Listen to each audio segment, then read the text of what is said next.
what isn't. We took everything that you liked in Maximo and made it better and more accessible and friendlier and easier and more exciting to play. He has all new combat systems, so he can do deeper fight. We really wanted to make the fighting deeper and more exciting, so he's got combo moves, he's got some new weapons, he's got boxers that do things now. He can summon the power of Grim, his buddy, to unleash death on all his enemies, which are the Army of Zin, which are also a brand new type of enemy, all new robotic undead that he fights and smashes up. It's a lot of fun.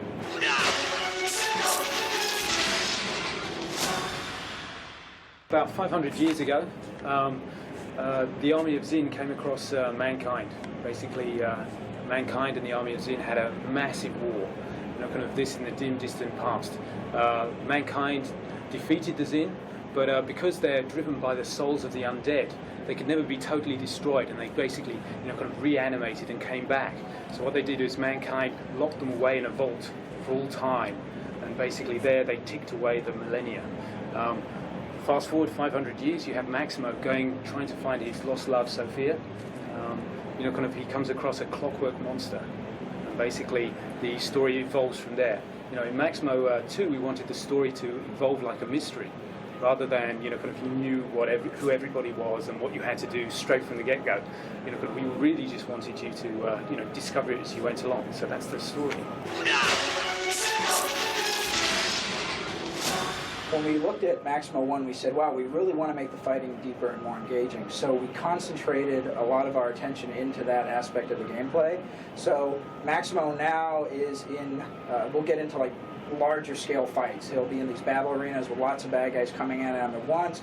And to make those fights more exciting, obviously, we want to give the player a lot of things to do. So he can, from the get-go, he has a lot more types of combat moves that he can do, and movement types. So for example, he starts with the ability to throw his shield early on in the game. You don't have to earn it like you did before. Another thing is you don't lose your abilities once you get them. They don't go away. Once you get it, they stay got, and you can use them and build your skills and not have to worry about them going away. But you still do lose your armor like in Maximo, and you're down to your boxer shorts. But the boxers also will give you abilities. For example, one of them allows you to, as you're moving around looking for those buried treasure chests, the controller will vibrate when you're near one, so then it'll help you find it a little better. Things like that. Or ones that exclusively help you, like once you're down to your boxers, they have specific things that kick in only when you're in your boxers.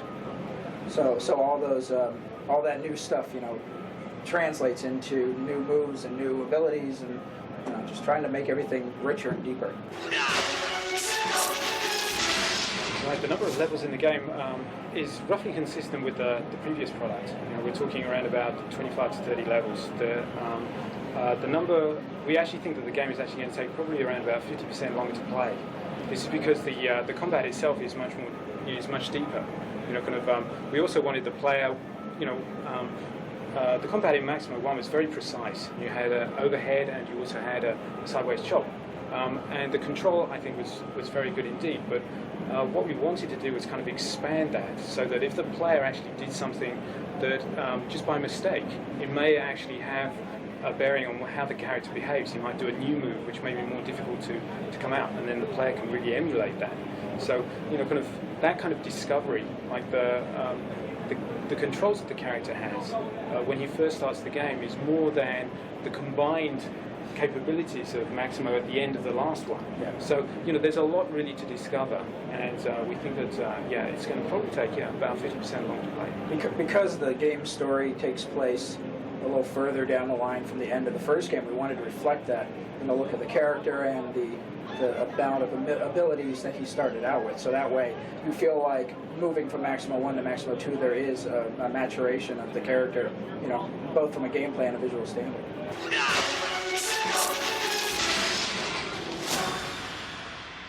In Maximo 1, a lot of the challenge came from the puzzles. The jumping puzzles. You may slaughter the undead quite easily, and then you leapt off a cliff and down to your doom. The balance is more brought up. The challenges in the fighting as well, and so we've reduced some, brought some up. So there's a nice balance. We were, I don't think there's really any frustration, particularly in this one. Also, we had certain techniques to try and stop you from falling to your death before, and we've actually refined those quite a lot. We have ledge hangs. We do our very best so that you will not end up in the bottom of a deep dark pit. Yeah, if you lose, you will lose because of you losing a fight and not because you took the wrong step. Yeah, mostly. Mostly. Yeah, but there is still some of that. Yeah. Still is Mostly. jumping, falling to death. But kind of challenge is a good thing. Kind of like that's we don't want to produce a frustrating product. That, people want to buy a game because they want to be entertained. They don't want to be frustrated. But we wanted a certain level of challenge there, and I think that it's a good balance what we've done. Try it, play it, see if you like it. Yeah, there are some elements also based on some feedback that are no longer like you don't have to buy your continues. So we paid attention to everyone's shrieks and howls and pain and said, okay, maybe we can cut that out, and so now a little bit more, not infinite continues, but I guess you don't pay for them, so. It's, kind of look, we forged new ground with Maximo 1, where requiring the player to actually buy his continues. After spending so much money on the game, basically say yes, you've got to basically purchase your continues more. This is an experiment I think was not full of success. So we've modified that, and now you can save at the end of every level. If you die, if you have lives in the game, if you die normally and you have a life, you go back to the last continue marker, which was the holy ground in the last game, but that's actually been modified in this one. But if you lose all your lives, you're basically put back at the beginning of the level, and that's all you'll ever be put back to. So we've made the game, we balanced the game based on that. So if you can get through a level with 3 lives, then you've got through it. So you're cool.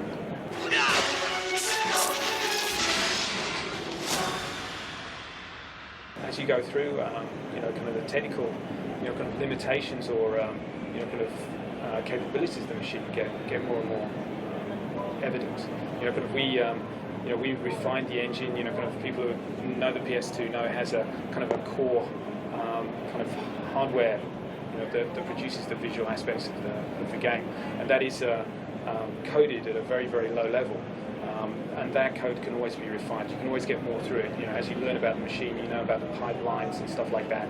You can push through more. You can get more bodies out there, and then the visual capabilities of the machine that are then exploited more.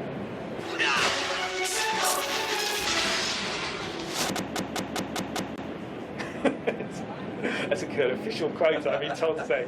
Time will tell. It's kind of like if you will go out and buy Maximo 2. Yeah, if you buy lots of Maximo 2, then... Yeah, it'll be a Maximo 3. I'm very proud about the way it was actually received. And, kind of, as well as producing the game, with Maximo 2, it is different, but when you go to produce a game, you don't want to produce what you've done before. You want to produce something that kind of gives you a tingle, that pushes it forward, kind of that interests you. So I think that Maximo 2 does that for me. I think the Army of Zin is a very interesting concept, and I think we've done very well with it. So I look forward to getting some feedback from it. The Army of Zin, we wanted to do something that was more uniquely Maximo. In the first game, he fought skeletons and zombies, all very kind of the staple of fantasy games. So when we sat down, we said, well, who do we want Maximo to fight this time around? We thought long and hard, and the catchphrase ended up being "Clockwork Undead," which is what we use to describe the Zin. And so as we went forward with this mindset, these are these mechanical creatures that have the souls of the living dead power them. So from that point, it gave us a lot of flexibility to where to go. We have characters that they walk, they fly. There's big ones, there's little ones. They have all different types of shapes and forms, and having this kind of guideline, really just the guideline of them, Clockwork Undead, they're metal, then we can go from there. It gives us a lot of freedom. So, using that as our inspiration and working with Mr. Matsushita, who did all the character design, that gave us, kind of our springboard to move forward from there. Yeah, it's also like, I watch a lot of Hong Kong movies. Yeah. Like, kind of Zoo Warriors. There's a new one out called Hero. So if you have a chance, check that one out. But even old like Ray Harryhausen, like the Jason and the Argonauts and things like that too. Our inspiration comes from all over the place. It's even old Capcom games and whatever. There's whatever we like, but whatever we think is cool and we think our audience will like. Yeah, that's really it. It's the audience. It's what's relevant. That's what we do in our spare time. Is we play games and we watch movies and we get paid to do it. And we don't get too much time within working hours. But the current one I'm playing is Zelda.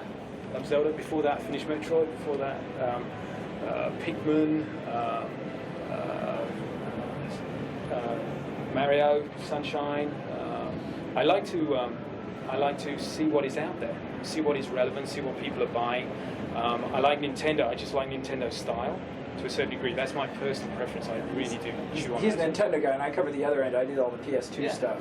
So I'm playing, like Jack and Daxter, or Ratchet and Clank, or I was playing Zelda, or even older stuff. Like I was looking at Soul Reaver the other day. I was looking at Skull Monkeys the other day. Just games like that. Whatever. Just good game, good solid game. Metal Slug. Yeah, Metal Slug is a great game.